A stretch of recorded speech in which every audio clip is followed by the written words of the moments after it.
اعوذ باللہ من الشیطان الرجیم بسم اللہ الرحمن الرحیم۔ پچھلی ایک ساتھ میں ہم جان چکے ہیں کہ الف لام میم کیا ہے۔ الف لام میم اللہ سبحانہ تعالیٰ نے کہا کہ وہ کتاب ہے۔ الف لام میم وہ کتاب ہے۔ تو اب ہم آگے بڑھتے ہیں اور دیکھتے ہیں کہ اللہ سبحانہ و تعالیٰ نے قرآن میں یہ جو آیت ہے الف لام میم، اس کا کہاں کہاں ذکر کیا ہے۔ اور جب ہم قرآن میں ان مقامات کو تلاش کریں تو ہمارے سامنے 6 مقامات آتے ہیں کہ قرآن میں 6 مقامات پر یہ آیت ملتی ہے، اور تمام مقامات پر اسی آیت سے ہی سورت کا آغاز ہوتا ہے۔ اور وہ 6 صورتیں کون سی ہیں؟ وہ 6 صورتیں یہ ہیں۔ سب سے پہلی صورت یہی ہے سورہ البقرہ، دوسری آل عمران، تیسری العنکبوت، چوتھی الروم، پانچویں سورہ لقمان اور چھٹی سورہ سجدہ۔ جب ہم ان 6 کی 6 صورتوں میں غور کریں تو جو بات سامنے آتی ہے وہ یہ کہ الف لام میم یا تو براہ راست زمین و آسمانوں کو کہا گیا ہے، یا پھر جو کچھ بھی زمین و آسمانوں میں ہے ان سب کو کہا گیا۔ ان 6 کی 6 صورتوں میں ایک بات مشترک سامنے آتی ہے، اور وہ ان سب صورتوں کا محور ایک ہی موضوع ہے۔ اور وہ موضوع کیا ہے؟ وہ موضوع ہے زمین و آسمانوں اور جو کچھ بھی ان میں ہے ان کی تخلیق، اور انسانوں کا زمین و آسمانوں میں اپنے مفسد اعمال کے ذریعے، یعنی زمین و آسمانوں میں اللہ کی مخلوقات میں چھیڑ چھاڑ کر کے انہیں فساد زدہ کرنا، جس کے نتیجے میں زمین و آسمانوں میں تباہیوں کا آنا۔ یعنی ان میں صرف ایک ہی بات کو موضوع بنایا گیا ان 6 کی 6 صورتوں میں، اور پوری کی پوری یہ جو صورتیں ہیں 6 کی 6 صورتیں اسی ایک موضوع کو اپنا محور بناتے ہوئے اسی کے گرد گھومتی ہیں۔ اور وہ کیا؟ وہ یہی کہ کائنات، زمین و آسمانوں اور جو کچھ بھی ان میں ہے ان کی تخلیق، ان کی پیچیدگیوں کا احساس دلانا، اور انہی کے ساتھ چھیڑ چھاڑ ہونے سے ان میں ہونے والے فساد کے خوفناک انجام سے متنبہ کرنا۔ یعنی طرح طرح سے اللہ سبحانہ و تعالیٰ نے زمین و آسمانوں اور ان میں موجود مخلوقات میں پنگے لینے، ان میں چھیڑ چھاڑ کرنے، ان میں تبدیلیاں کرنے سے روکنے کے لیے طرح طرح سے متنبہ کیا۔ زمین و آسمانوں اور جو کچھ بھی ان میں ہے ان سب کی اہمیت و حیثیت سے باور کرانا وغیرہ یہ ان صورتوں میں بتایا گیا۔ یہ بات جو ہے اس کو محور بنایا گیا۔ اور پھر اس سے بھی بڑھ کر حیران کن بات تو یہ ہے کہ نہ صرف قرآن میں 6 مقامات پر یہ آیت آئی ہے، بلکہ اللہ سبحانہ و تعالیٰ نے زمین و آسمانوں اور جو کچھ بھی ان میں ہے ان سب کی تخلیق کا ذکر جب کیا تو کہا کہ انہیں 6 ایام میں خلق کیا۔ 6 ایام میں۔ یوم دن اور رات کو نہیں کہتے، بلکہ یوم کہتے ہیں مرحلے کو، مدت کو، نقطہ آغاز سے نقطہ اختتام تک جو مدت ہوتی ہے، یا ایک سرکل، یعنی جیسے نقطہ آغاز سے نقطہ اختتام تک جس نقطے سے سفر شروع کیا جائے واپس اسی نقطے پر آ جانے کو کہتے ہیں، یہ ہے یوم۔ یعنی اللہ سبحانہ و تعالیٰ نے 6 مراحل میں زمین و آسمانوں اور جو کچھ بھی ان میں ہے اس سب کو خلق کیا۔ اور یہاں یہ بات یاد رکھنا ضروری ہے، اس کا ذہن میں ہونا ضروری ہے کہ یہ اس زمین جس پر ہم رہ رہے ہیں، اس زمین اور اس کے گرد جو گیسوں کی تہیں ہیں، یہ جو 7 آسمان ہیں، اللہ سبحانہ و تعالیٰ ان کا ذکر کر رہے ہیں، ان کا ذکر کیا گیا ہے، نہ کہ ان سے باہر کی کائنات کا۔ اور ہم پہلے بھی یہ بات جان چکے ہیں، شروع میں ہم نے کہا تھا کہ ہم نے یہ ذہن میں رکھنا ہے کہ قرآن الحکیم ہے۔ قرآن الحکیم ہے، یعنی اس میں جو بات جیسے جیسے بیان کی گئی، جتنی تعداد رکھی گئی، جتنی مقدار رکھی گئی، وہ بالکل پرفیکٹ ہے، اس میں رائی برابر بھی کمی یا زیادتی نہیں کی جا سکتی۔ جتنی جس شے کی ضرورت تھی اتنا ہی بیان کیا گیا۔ تو جب اللہ سبحانہ و تعالیٰ اس آیت کو 6 مقامات پر بیان کرتے ہیں، اور ان 6 مقامات پر بیان کرتے ہیں، وہ پوری کی پوری آیات کا محور ایک ہی ہے۔ محور کیا ہے؟ زمین و آسمان اور جو کچھ ان کے درمیان ہے۔ اور پھر انہی آیات میں اس کا بھی ذکر کرتے ہیں کہ یعنی 6 کا ہندسہ لے کر آتے ہیں، انہی میں کہتے ہیں کہ اللہ نے زمین و آسمانوں اور جو کچھ ان کے درمیان ہے سب کو کس کے ساتھ، یعنی کہ 6 ایام میں خلق کیا، 6 کا ہندسہ۔ قرآن میں 6 مقامات پر آیات، یعنی آیات کی تعداد بھی 6، اور زمین و آسمان جو کچھ ان میں ہے اس کی جو تخلیق کا اللہ تعالیٰ ذکر کریں اس میں بھی 6 کا ہندسہ آ جاتا ہے۔ تو قرآن الحکیم ہے، دونوں 6 تو ایک ہوتا ہے، یعنی یہ دونوں ایک ہی چیزیں ہیں، ایک ہی بات کا ذکر کیا جا رہا ہے مختلف پہلوؤں سے، اور وہی بات جو اللہ سبحانہ تعالیٰ نے کہا، ہم نے شروع میں بھی جان لیا تھا، وَلَقَدْ صَرَفْنَا فِي هَذَا الْقُرْآنِ۔ وَلَقَدْ صَرَفْنَا، صرفہ کسے کہتے ہیں؟ صرفہ تو کہتے ہیں کسی بھی شے کو مختلف پہلوؤں سے پھر کے ہر پہلو سے بار بار سامنے لے آنا، بار بار سامنے لے آنا، ہر پہلو سے سامنے لے آنا، یہ ہوتا ہے صرفنا۔ تو اللہ تعالیٰ نے تو ہر موضوع کو، یعنی کہ ایک ہی بات کو، ایک ہی شے کو پھر کے مختلف پہلوؤں سے بار بار سامنے لا کھڑا کرتے ہیں، بار بار سامنے لے آتے ہیں۔ تو یہ بات بھی الحمدللہ ہم پر واضح ہو چکی، یعنی الف لام میم جو کتاب ہے وہ کتاب یہ کائنات ہے، زمین و آسمانوں اور جو کچھ بھی ان میں ہے یہ کتاب الف لام میم ہے۔ ابھی تک ہم اس نقطے پر پہنچ چکے ہیں کہ الف لام میم کتاب ہے، اور وہ کتاب زمین و آسمانوں سمیت جو کچھ ان میں ہے یہ سب کا سب ہے۔ ہم مزید اس بات کو واضح کرنے کے لیے ان صورتوں کی آیات پر بھی نظر دوڑائیں گے، ان پر بھی مختصراً بات کریں گے، لیکن اس سے پہلے ہم یہ جان لیں کہ لفظ کتاب کسے کہتے ہیں۔ جب ہم لفظ کتاب کو جان لیں گے تو ہم پر مزید حقیقت کھل کر واضح ہو جائے گی، اور بات کو مزید آسانی سے سمجھ سکیں گے، بات کو سمجھنے میں مزید آسانی ہو جائے گی، کسی قسم کی کوئی مشکل جو ہے اس کا سامنا نہیں رہے گا، مشکلات دور ہو جائیں گی، آسان ہو جائے گا۔ تو لفظ کتاب کا معنی کیا ہے؟ کتاب کتب سے ہے، اور کتب کسے کہتے ہیں؟ عموماً جب بھی یہ لفظ آتا ہے تو اکثریت کے ذہن میں قلم، سیاہی یا پنسل وغیرہ سے لکھنے کو کتب سمجھ لیا جاتا ہے، اور پھر جن اوراق پر لکھا جاتا ہے اسے کتاب سمجھا جاتا ہے، لیکن حقیقت یہ نہیں ہے، بلکہ حقیقت کچھ اور ہے۔ ہم اس طرف آنے سے پہلے یہ جان لیں کہ ایسا کیوں ہے کہ اکثریت قلم وغیرہ سے لکھنے کو کتب سمجھتی ہے، اور جس پر لکھا جائے یعنی جن اوراق پر اس قلم کے ذریعے، پنسل کے ذریعے لکھا جاتا ہے تو اس کو کتاب سمجھ لیتی ہے۔ ایسا کیوں ہے؟ اس کی وجوہات کیا ہے؟ اس بات کو بھی جب ہم جانیں گے تو ہمارے اوپر مزید حقائق کھل کر سامنے جو ہے وہ سامنے آ جائیں گے، اور بات کو آگے جب جیسے جیسے ہم بڑھیں گے تو ہمیں آگے کی چیزیں، آگے کی باتیں بہت آسانی سے سمجھ جو ہے وہ آتی چلی جائیں گی۔ اب کتاب کسے کہتے ہیں؟ اسے ایک مثال سے ہم سمجھ لیتے ہیں، یعنی کہ اس کے لیے ہم ایک مثال لے لیتے ہیں۔ مثلا تصور کریں اگر درخت اللہ کے غیب سے ہوتے، یعنی انسان انہیں نہ دیکھ سکتا، انسان سے پوشیدہ ہوتے، جیسے کہ اور بھی لا تعداد مخلوقات ہیں جو انسان نہیں دیکھ سکتا، اللہ سبحانہ تعالیٰ نے انہیں چھپا کر رکھ دیا تھا، اور پھر درختوں کے بارے میں کوئی بات کہی جاتی، یعنی ان کے اذان، جس کا ترجمہ آج کان کر دیا جاتا ہے، اور اسی طرح لسان، دم، راس وغیرہ، تو انسان درختوں کو بھی انسان ہی کی طرح کی مخلوق سمجھتے کہ وہ ہماری ہی طرح کے ہوتے ہیں، مگر ہم انہیں دیکھ نہیں سکتے۔ لیکن کیا حقیقت یہ ہوتی؟ حقیقت یہی ہوتی؟ ہرگز نہیں۔ حقیقت کیا ہوتی؟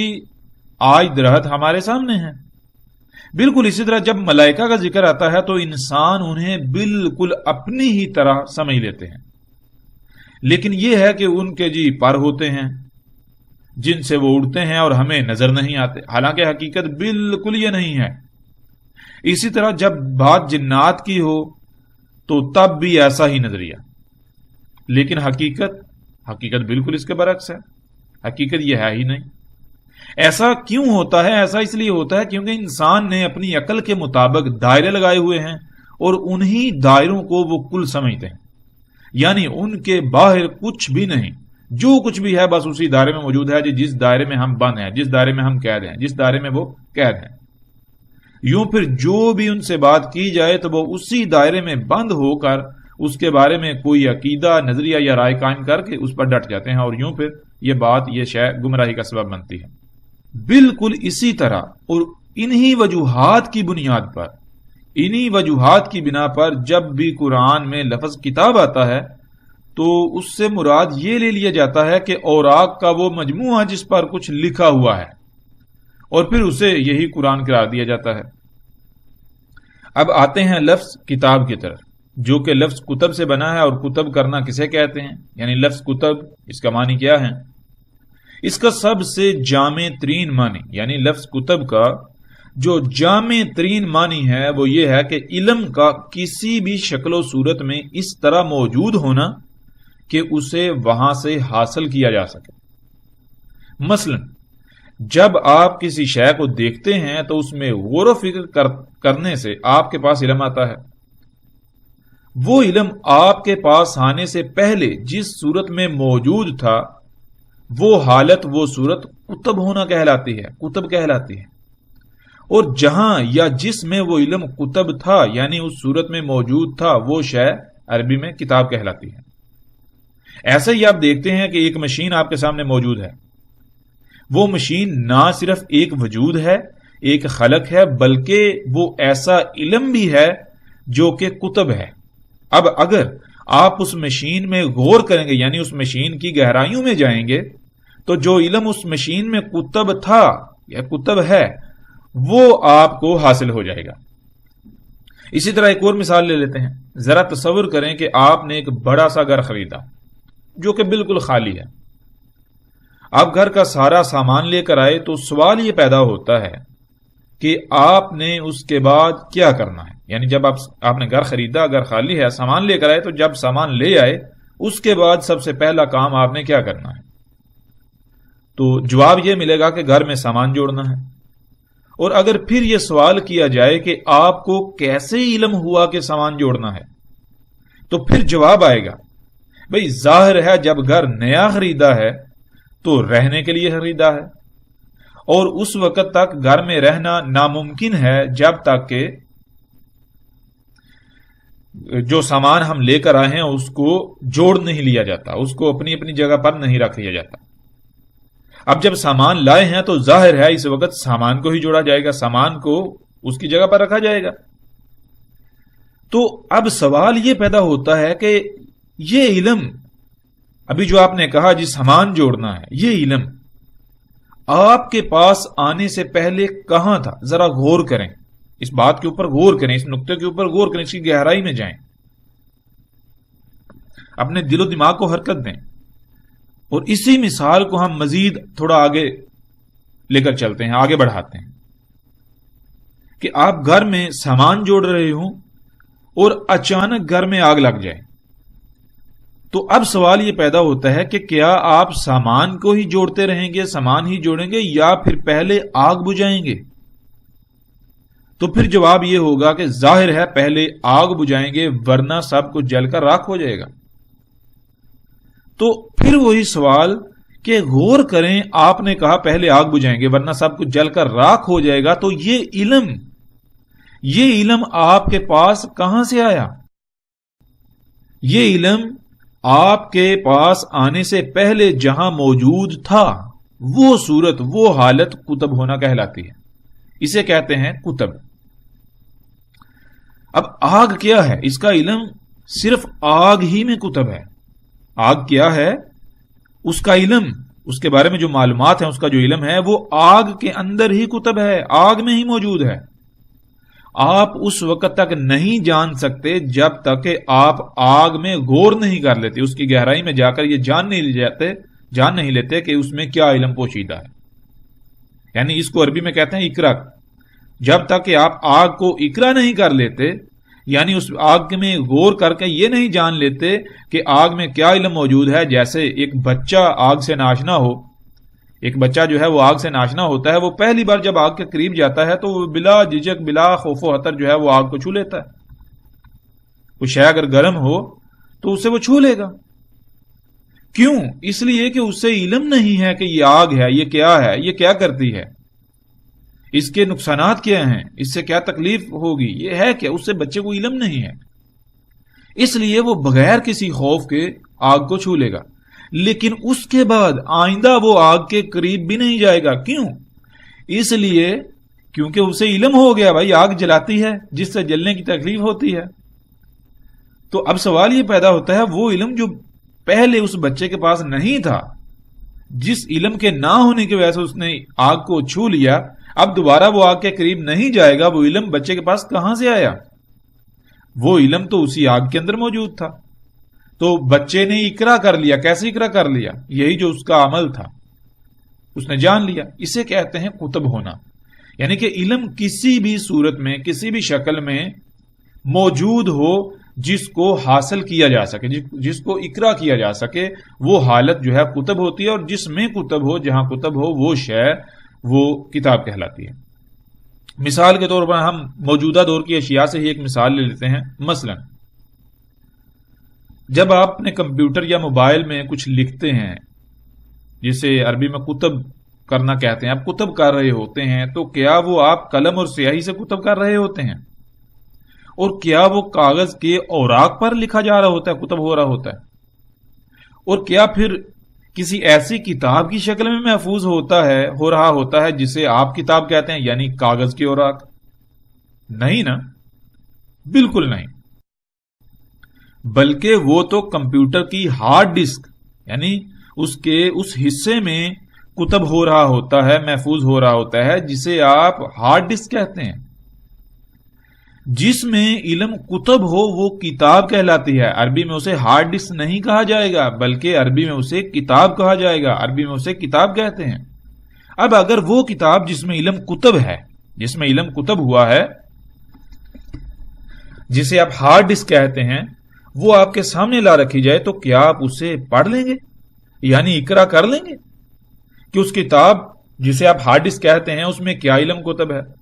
نہیں نا، بالکل نہیں، ممکن ہی نہیں ہے، کیونکہ آپ میں یہ جاننے کی صلاحیت ہی نہیں ہے کہ اس میں کیا کتب ہے۔ اس میں جو کتب ہے اسے جاننے پہچاننے کی صلاحیت کمپیوٹر میں ہے۔ تو وہ کمپیوٹر کے نزدیک جو ہے کتاب ہے، یعنی وہ کمپیوٹر کی کتاب ہے۔ اب جب آپ سے کہا جائے گا تو ظاہر ہے اسے کتاب ہی کہا جائے گا، کوئی اور تو نہیں کہا جائے گا۔ ہاں، آپ میں اس کو اقرا کرنے کی، پڑھنے کی صلاحیت نہیں ہے، یہ جاننے کی صلاحیت نہیں ہے کہ اس میں کیا علم جو ہے وہ کتب ہے، کیا علم موجود ہے۔ تو یہ ہے کتب کا معنی، اور کتاب کیا ہے یہ بھی ہم پر واضح ہو گیا۔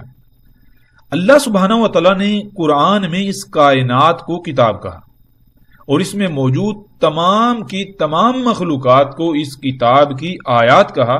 جب ہم آگے بڑھیں گے تو ہم قرآن سے ہی دیکھیں گے کہ اللہ سبحانہ وتعالی نے کہا، یعنی کہ یہ جو جتنی مخلوقات ہیں زمین و آسمان میں، ان کو کہا کہ یہ آیات ہیں کس کی؟ کتاب کی۔ بہرحال ہم جب ان آیات پر بات کریں گے تو ہر شے، ہر بات کھل کر سامنے آ جائے گی، بالکل واضح ہو جائے گی۔ جب آپ پر یہ بات واضح ہو گئی کتب کیا ہے اور کتاب کسے کہتے ہیں، تو پھر آپ پر بالکل واضح ہو جائے گا کہ اس کائنات کو اللہ نے کتاب کیوں کہا۔ اللہ سبحانہ و تعالیٰ نے جس علم سے اس کائنات کو خلق کیا، تمام کی تمام مخلوقات کو خلق کیا، جیسے نظام چلایا جا رہا ہے، وہ سب علم انہی مخلوقات میں موجود ہے، جسے عربی میں کتب ہونا کہا جاتا ہے۔ جب علم کتب ہوتا ہے تو اس کتب علم کو غور کر کے، غور و فکر کر کے، یعنی اس کتب علم میں غور و فکر کر کے، جس میں وہ علم کتب ہے، اس کی گہرائی میں جا کر علم کو حاصل کر لیا جاتا ہے۔ اس طرح علم کے حاصل کرنے کو عربی میں اقرا کہتے ہیں، یعنی کسی بھی شے میں غور و فکر کر کے اس کے اندر جو علم موجود ہے اسے حاصل کر لینا، اس کا کھل جانا، اس کا سامنے آ جانا، اسے کہتے ہیں اقرا۔ یعنی اقرا کہتے ہیں جس کسی شکل و صورت میں علم کہیں موجود ہو، یعنی علم کتب ہوا ہو، اس علم کو وہاں سے حاصل کر لینا، اس شے کی گہرائی میں جا کر اس میں غور و فکر کر کے اس علم کو حاصل کر لینا۔ اور اقرا کرا سے بنا ہے، اور کرا کسے کہتے ہیں؟ کرا کہتے ہیں ایک شے کا دوسری شے کے اوپر ٹکرانا، جس سے رد عمل کی صورت میں جو علم سامنے آئے گا، جو بات سامنے آئے گی، جو شے سامنے آئے گی، اسے کرا کہتے ہیں۔ اسی سے اقرا بنا ہے۔ یعنی جب آپ کی نظر، آپ کی توجہ کسی شے پر پڑتی ہے، اس پر ٹکراتی ہے، تو رد عمل کی صورت میں جس علم کا اظہار ہوتا ہے، جو علم سامنے آتا ہے، اسے عربی میں اقرا کہتے ہیں، اسے کہتے ہیں اقرا۔ اسی لفظ سے قرآن بنا ہے۔ لفظ قرآن، قرآن کیا ہے؟ آپ کو بتا دیا۔ کرا کیا ہے؟ اب وہ واحد ہے، اور قرآن یہ نہ صرف جمع کا سیگا بلکہ کل کا سیگا، جمع کل جسے کہہ لیں، یعنی وہ علم جو کتب ہے، وہ سارے کا سارا علم جس نے حاصل کیا ہوا ہے، جس کے پاس ہے، وہ سارے کا سارا علم، اور وہ کیا ہے ہم جانتے ہیں، وہ یہی قرآن ہے، اسی لیے اسے قرآن کہا گیا۔ یعنی جس علم سے اس کائنات کو خلق کیا گیا، سب کچھ خلق کر کیا گیا، وہ علم نہ صرف انہی مخلوقات کی صورت میں کتب ہے، موجود ہے، بلکہ اس کو اقرا کر کے بھی ایک، یعنی کہ کاغذات کی جو اوراق کی کتاب آپ کہیں یا جو بھی، اس قرآن کی صورت میں بھی ہمارے سامنے لا رکھا گیا، یعنی کہ وہ سارے کا سارا علم اقرا کیا ہوا، سارے کا سارا علم اقرا کیا ہوا، کرا کیا ہوا۔ اب آپ کو یہ بھی سمجھ آ جائے گا کہ قرآن اور کتاب دونوں دو مختلف مقامات پر ایک ہی آیت میں کیوں استعمال کیا گیا، یعنی قرآن اور کتاب ان دونوں الفاظ کو دو مختلف مقامات پر ایک ہی آیت میں کیوں استعمال کیا گیا۔ دونوں مسانی ہیں، یعنی دونوں کا آپس میں گہرا ربط ہے، دونوں ایک دوسرے سے مشروط ہیں۔ قرآن میں صرف دو ہی مقامات پر ایک ہی آیت میں ان کا ذکر کیا جانا، یہ بھی انتہائی اہمیت کا حامل ہے، کیونکہ ہم یہ بات جان چکے ہیں کہ قرآن الحکیم ہے، اس لیے اس میں نہ تو کسی شے کا بھی ذکر رائی برابر بھی زیادہ ہے اور نہ ہی رائی برابر کم، بلکہ ہر شے کا اتنا ہی ذکر کیا گیا، اتنا ہی استعمال کیا گیا جتنا ہو سکتا ہے، اس میں رائی برابر بھی کسی قسم کی کمی، کجی، کوتاہی یا زیادتی کسی بھی قسم کی کوئی گنجائش نہیں ہے۔ تو جب ہم ان آیات کو سامنے رکھیں، ان دونوں آیات کو، وہ جو دو مقامات ہیں، وہ پہلا مقام کون سا ہے؟ سورہ الحجر کی پہلی ہی آیت ہے، الف لام را تلک آیات الکتاب وقرآن مبین، تلک آیات الکتاب وقرآن مبین۔ اور جب ہم، یعنی کہ اگر گرامر کے لحاظ سے دیکھیں تو لفظ کتاب کے نیچے زیر ہے، اور زیر جب بھی کسی لفظ کے نیچے آتی ہے تو وہ آگے مستقبل کی طرف دھکیلتی ہے، یعنی آگے دھکیلتی ہے، آگے۔ تو یہاں الف لام را کیا ہے؟ الف لام را یہاں پر اسی کائنات کی کچھ مخلوقات ہیں، ان کو کہا گیا، وہ آیات، وہ کس کی آیات ہیں؟ الکتاب کی آیات ہیں، اور وہ الکتاب جو ہے آگے پھر دھکیل لیا قرآن کی طرف، وہ کیا ہے؟ وہ قرآن، اور قرآن نون کے نیچے دو زیریں ہیں، تو یہاں یہ چیز واضح ہو جاتی ہے کہ ایک نہیں بلکہ ایک سے زائد قرآن ہے، یعنی کہ قرآن ایک نہیں ہے۔ اگر ایک قرآن ہوتا تو نون کے اوپر دو زبریں آتی، یہاں دو زیریں آگی، جس سے یہ واضح ہو جاتا ہے کہ قرآن ایک نہیں بلکہ ایک سے زائد ہے۔ ایک سے زائد دو، تین، چار کتنے ہیں وہ بھی بالکل واضح ہو جاتا ہے جب ہم غور کریں۔ کیسے؟ کہ جب ہم قرآن کو سامنے رکھیں تو اللہ سبحانہ و تعالیٰ نے اس قرآن میں دو طرح کے الفاظ استعمال کیے، وہ کون سے؟ وہ یہ کہ ایک قرآن یا القرآن والقرآن، اور ایک جو ہے وہ حاذ القرآن، یعنی کہ ایک حاذ القرآن اور ایک صرف قرآن یا القرآن۔ تو جب ہم غور کریں، دیکھیں کہ اللہ سبحانہ و تعالیٰ نے، یعنی کہ اگر قرآن ایک ہی ہے، اگر قرآن ایک ہی ہوتا تو پھر اللہ سبحانہ تعالیٰ نے قرآن میں بعض مقامات پر حاذ القرآن کیوں کہا؟ وہاں بھی قرآن کہا جاتا ہے، یعنی کہ یہ قرآن، یعنی کہ مینشن کیا جا رہا ہے، بالکل واضح یہ کہا جائے گا یہ قرآن، یعنی اس کا مطلب کیا ہے کہ یہ قرآن، اس کے علاوہ کوئی اور وہ قرآن بھی ہے، یعنی یہ قرآن، اس کا مطلب کیا ہے؟ کوئی اور بھی ایگزسٹ کر رہا ہے جو دور ہے، اور ہے، دوسرا ہے۔ تو اس طرح یعنی کہ جب ہم قرآن میں غور و فکر کریں تو ہمارے اوپر یہ بالکل بات کھل کر واضح ہو جاتی ہے کہ ایک حاذ القرآن یہ قرآن ہے جو ہمارے سامنے موجود ہے، اور قرآن کے معنی کیا ہے ہم یہ جان چکے ہیں، قرآن تو وہ کل کا کل علم ہے۔ اور پھر دوسرا جسے ہم ذالک القرآن کہہ سکتے ہیں یا ذالک الکتاب کہہ سکتے ہیں، جیسے پیچھے یہ دیکھیں الکتاب جو ہے بے کے نیچے زیر آئی اور آگے ساتھ ہی قرآن آ گیا، یعنی کہ یہ کتاب کون سی ہے آگے بتایا جائے، یہ قرآن کون سا قرآن؟ یہی کائنات، یعنی کہ وہ علم ایک ہی ہے، ایک ہی علم ہے، وہ عملی صورت میں بھی کتب ہے، عملی یعنی پریکٹیکل مخلوقات کی صورت میں بھی کتب ہے، موجود ہے، وہ الکتاب ہے۔ تو وہ جو الکتاب ہے اس سے اقرا کیا گیا، اسے یعنی اس میں غور کیا گیا، اس کی گہرائی میں جا کر جانا گیا کہ کیا علم ہے. جب وہ علم حاصل ہو گیا تو اسے پھر اوراق کے اوپر ڈال لیا گیا، یعنی آپ کے پاس آ گیا. جس کے پاس آ گیا وہ بھی قرآن کہلائے گا. اور وہ کیا ہے وہ ہم جانتے ہیں، وہ پھر کہلائے گا حاضل قرآن، یہ قرآن. اب اسی طرح آگے جب ہم دوسری مقام پر جائیں تو دوسری آیت ہے سورہ نمل کی پہلی آیت. اس میں اللہ سبحانہ و تعالیٰ کہتے ہیں تاسین تلک آیات القرآن و کتاب مبین. اب حیران کن بات یہ ہے کہ پہلی جو آیت ہم نے دیکھی اس میں پہلے کتاب کا ذکر تھا اور لفظ کتاب کے نیچے زیر تھی، آگے قرآن کے نیچے یعنی نون کے نیچے، قرآن کا جو نون اس کے نیچے دو زیریں تھیں، یعنی کہ وہاں ایک کتاب اور آگے قرآن دو. اور یہاں کیا، یہاں ایک قرآن اور آگے کتاب ان بے کے نیچے، یعنی کتاب جو ہے اس کو جمع کا صیغہ بنا دیا گیا، ایک سے زائد کتاب. اور کتنی کتابیں ہیں، وہی بات کہ جب ہم قرآن میں غور و فکر کریں تو وہی بات سامنے آتی ہے. دو کتابیں، کون سی کتابیں؟ ایک کتاب یعنی کہ یہ آپ کے سامنے ہے، یعنی کہ یہیں پر بالکل واضح کر دیا کہ تلک آیات القرآن و کتاب مبین. تو یہاں تلک آیات القرآن، یہ آیات ہیں کس کی؟ قرآن کی. اور کیا ہے قرآن؟ یعنی کہ قرآن کسے کہتے ہیں؟ قرآن کہتے ہیں کل کے کل علم کو، وہ علم جو پہلے کہیں موجود تھا، کسی شکل و صورت میں موجود تھا، اور اس علم کو یعنی ریزننگ کر کے غور و فکر کر کے جان لیا گیا، حاصل کر لیا گیا. تو جس کے پاس وہ علم ہے، وہ سارے کا سارا کل علم وہ قرآن کہلائے گا. اور وہ کیا ہے وہ ہم جانتے ہیں، یہ ہمارے سامنے قرآن ہے. اور وہ کہاں سے حاصل کیا، وہ کس کا علم ہے، کون سا علم ہے، وہ آگے بتایا جائے. وہ کتاب مبین، وہ کیا ہے؟ یہ جو یعنی قرآن جو ہے یہ سارے کا سارا علم، جو کل علم کیا ہے، یہ کیا ہے؟ یہ علم کتاب ہے، کتاب کا علم ہے. یہ علم کتاب کی صورت میں موجود ہے. کون سی کتاب؟ مبین. مبین کیا ہے؟ بین. اور اس کے پیچھے لفظ جو ہے وہ حرف میم کا استعمال ہوا. تو عربی کا یہ اصول ہے کہ جب بھی کسی لفظ کے شروع میں میم استعمال ہوتا ہے تو میم جو ہے وہ موجودگی کا اظہار ہوتا ہے کہ یہاں یہ شے موجود ہے. پھر آگے لفظ آتا ہے بین، اور بین کو ہم شروع میں پیچھے بھی جان چکے ہیں کہ بین جو ہے، بین جو ہے وہ آیت جو ہے اس کا جوڑا ہے. لفظ آیت کا جوڑا. آیت کسے کہتے ہیں؟ آیت کہتے ہیں پوری شے، اس کو چھپا دیا گیا، اس کا ایک چھوٹا سا پہلو، ایک چھوٹا سا جو حصہ ہے اس کو بالکل واضح رکھا گیا، جس کی گہرائی میں جانے سے پوری شے کا کھل جانا.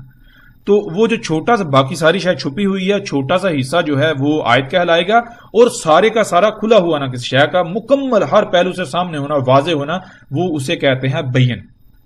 اب قرآن کے اندر تو آیات ہیں، ہم جانتے ہیں.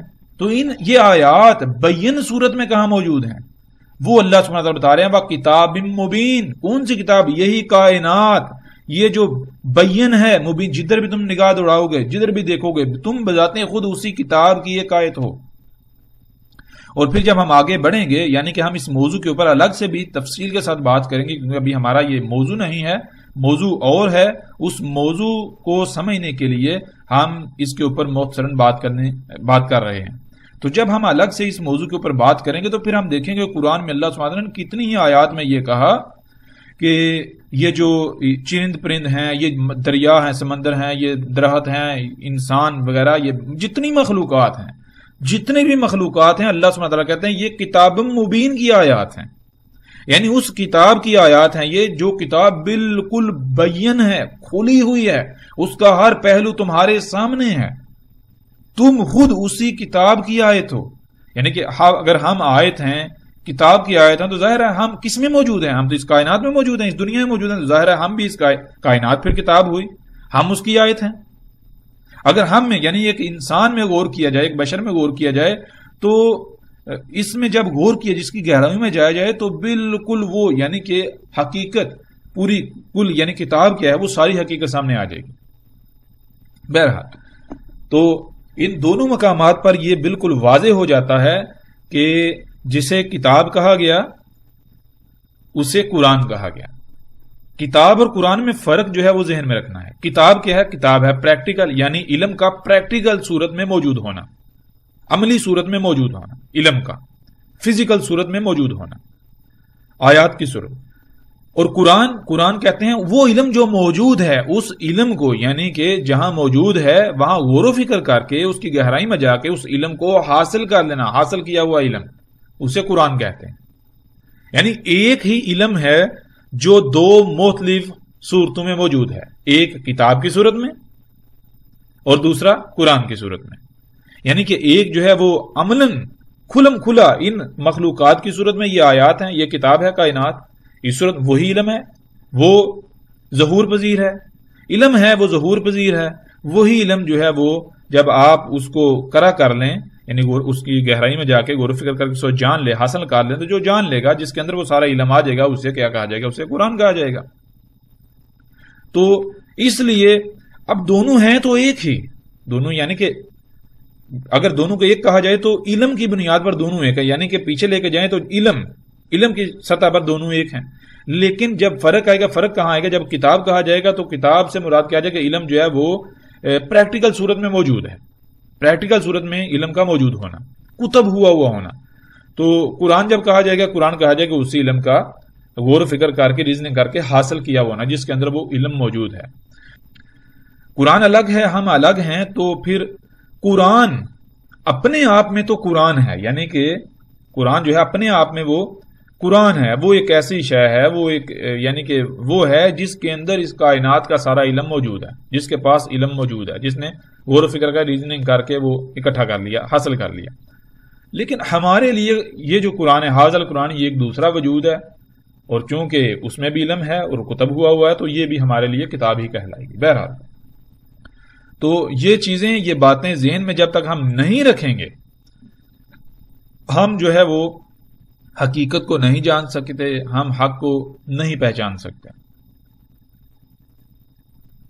تو اب ہم ایسا کرتے ہیں، ہم بڑھتے ہیں آگے، وہ یہ کہ قرآن یعنی وہ سارے کا سارا علم جو کسی نہ کسی صورت میں موجود ہے، اس کو اقرا کر کے ایک جگہ کتب کیا گیا، یا جس میں وہ علم موجود ہے، جس کے پاس وہ علم ہے، یہ وہی سارے کا سارا علم ہے جس سے یہ کائنات خلق کی گئی۔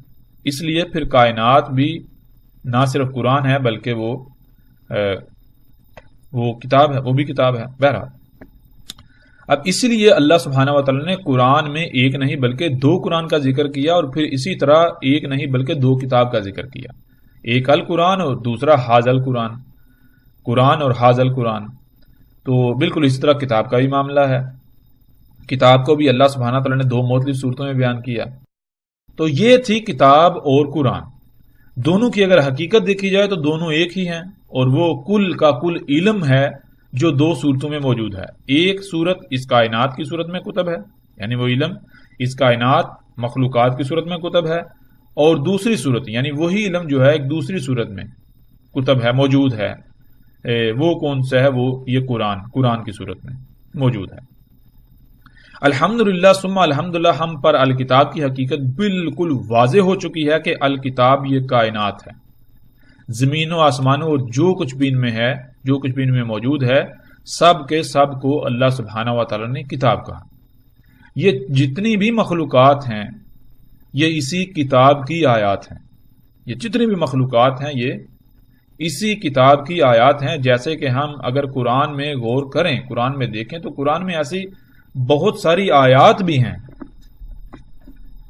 قرآن میں ایسی بہت ساری آیات بھی ہیں کہ جن میں اللہ سبحانہ و تعالیٰ نے کہ یہ جو مخلوقات ہیں ان کو کتاب کی آیات کہا۔ کون سی کتاب کی آیات کہا؟ ابھی ہم اگر کچھ آیات کو سامنے رکھیں تو ہم پر یہ بات بھی بالکل واضح ہو جائے گی۔ جیسا کہ آپ سورہ الانعام کی آیت نمبر 59 میں دیکھ سکتے ہیں، اس میں اللہ سبحانہ و تعالیٰ کہتے ہیں وَعِندَهُ مَفَاتِحُ الْغَيْبِ لَا يَعْلَمُهَا إِلَّا هُوَ وَيَعْلَمُ مَا فِي الْبَرِّ وَالْبَحْرِ وَمَا تَسْقُطُ مِنْ وَرَقَةٍ إِلَّا يَعْلَمُهَا وَلَا حَبَّةٍ فِي ظُلُمَاتِ الْأَرْضِ وَلَا رَطْبٍ وَلَا يَابِسٍ إِلَّا فِي كِتَابٍ مُبِينٍ۔ یعنی اب اس آیت میں جو بالکل واضح کہا جا رہا ہے، بالکل واضح کہا جا رہا ہے کہ جو کچھ بھی غیب ہے اس کی جو مفاتیح ہیں وہ اسی کے پاس ہیں، اسی کے ہاں ہیں، کسی کو علم نہیں ہے ان کا مگر اسے۔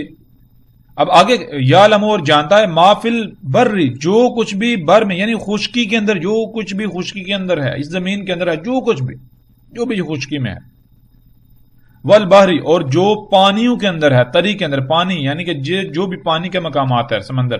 اب سوال یہ پیدا ہوتا ہے کہ خشکی کہاں ہے؟ کیا اسی کائنات کے اندر نہیں ہے؟ اسی کائنات کا حصہ ہے. اور سمندر پانی والی جگہ ہیں، دریا سمندر پانی والی جگہ ہیں، وہ کہاں ہیں؟ وہ بھی اسی کے اندر ہیں. وما تسقط من ورقۃ الا يعلمها ولا حبۃ فی ظلمات الارض ولا رطب ولا یابس الا فی کتاب مبین. اب وہ کون سی چیزیں ہیں جو زمین کی گہرائیوں میں اندھیروں کے اندر پڑی ہوئی ہیں؟ وہ کون سی ہیں جو کسی دانے کے اندر ہیں؟ تو یہ سارے کا سارا کہاں ہے؟ یعنی کہ اللہ سبحانہ وتعالی ان سب کا ذکر کرے، آگے کریں الا مگر فی کتاب مبین، جو کچھ بھی یعنی جو بھی کتاب مبین ہے، کتاب مبین میں جو بھی ہے، یعنی کہ سارے کا سارا اللہ کو علم ہے. کتاب مبین پھر کون سی ہوئی؟ یہ سارا کچھ بتایا جا رہا ہے. اور پھر ان کے علاوہ بھی جو کچھ بھی کتاب مبین میں ہے، جو کچھ بھی ان کے علاوہ بھی، یعنی کہ ٹوٹل سارے کا سارا. تو پھر یہ کس کے اندر ہوا؟ یہ ساری مخلوقات کس کے اندر ہوئی؟ جس کے اندر ہے وہ کیا ہے؟ وہ کتاب مبین. کون سی کتاب مبین؟ بین، جو بالکل کھلی ہے، ہر طرح سے واضح ہے، جدھر بھی نگاہ دوڑاؤ گے اسی کتاب کو پاؤ گے. یہ ہے. اسی طرح مزید بھی آیات ہیں. یعنی اس طرح سورہ یونس کی آیت نمبر 61 ہے، اسے دیکھ لیا جائے. سورہ ہود کی آیت نمبر 6 ہے، اس میں بھی اللہ سبحانہ وتعالی کیا کہ اس میں اللہ سبحانہ وتعالی وما من دابۃ فی الارض الا علی اللہ رزقها ویعلم مستقرها ومستودعها کل فی کتاب مبین.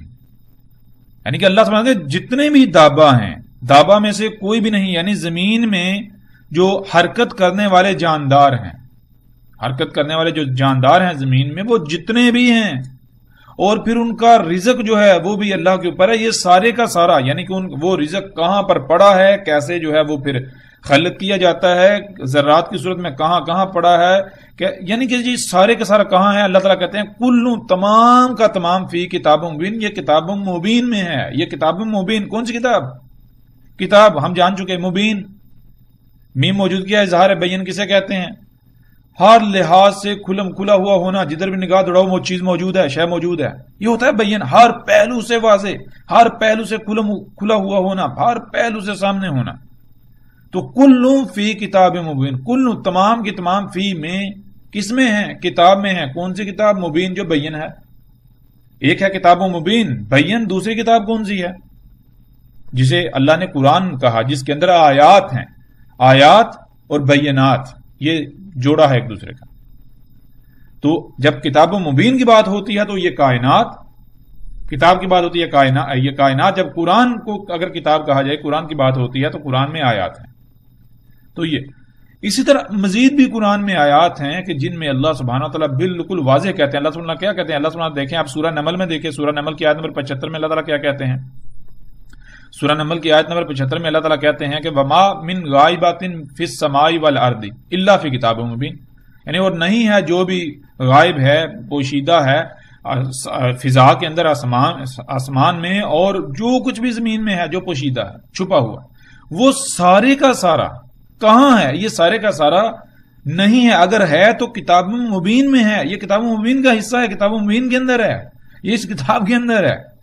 اسی طرح سورہ القصص کی آیت نمبر 2 میں دیکھ لیں، تلک آیات الکتاب المبین.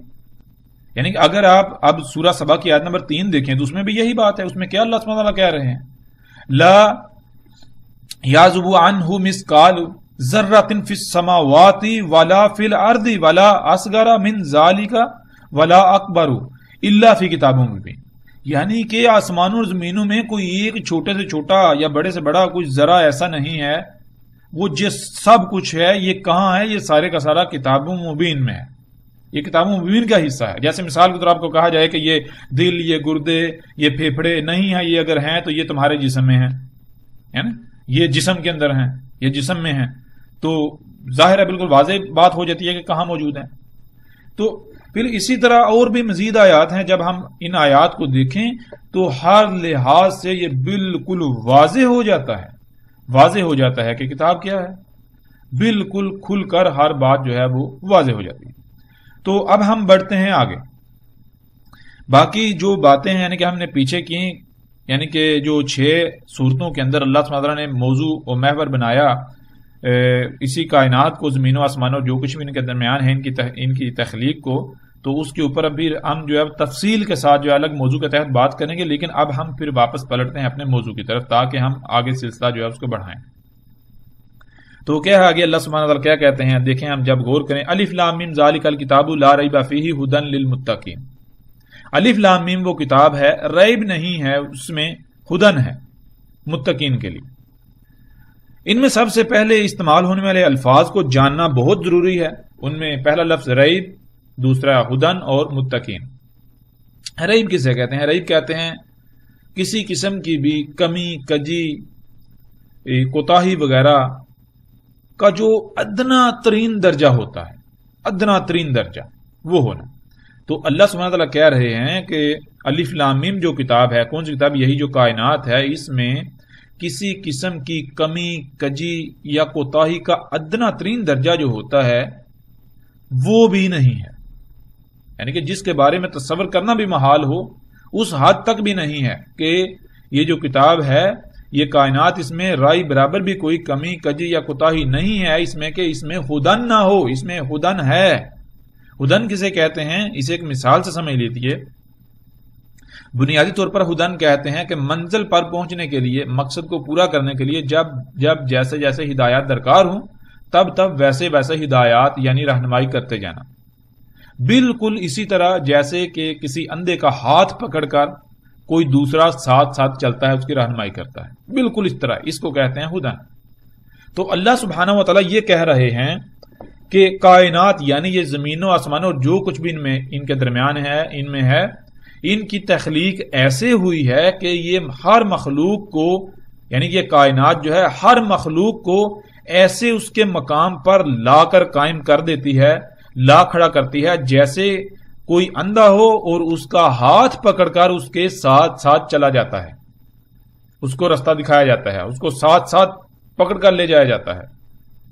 یعنی بالکل ایسے ہی کہ جیسے ایک مشین ہوتی ہے، مشین میں کسی پرزے نے کیا کرنا ہے اسے خود سے کوئی فکر نہیں ہوتی، بلکہ وہ مشین کے اندر باقی دوسرے پرزوں کے ساتھ مشروط و مربوط ہونے کی وجہ سے چلتا رہتا ہے۔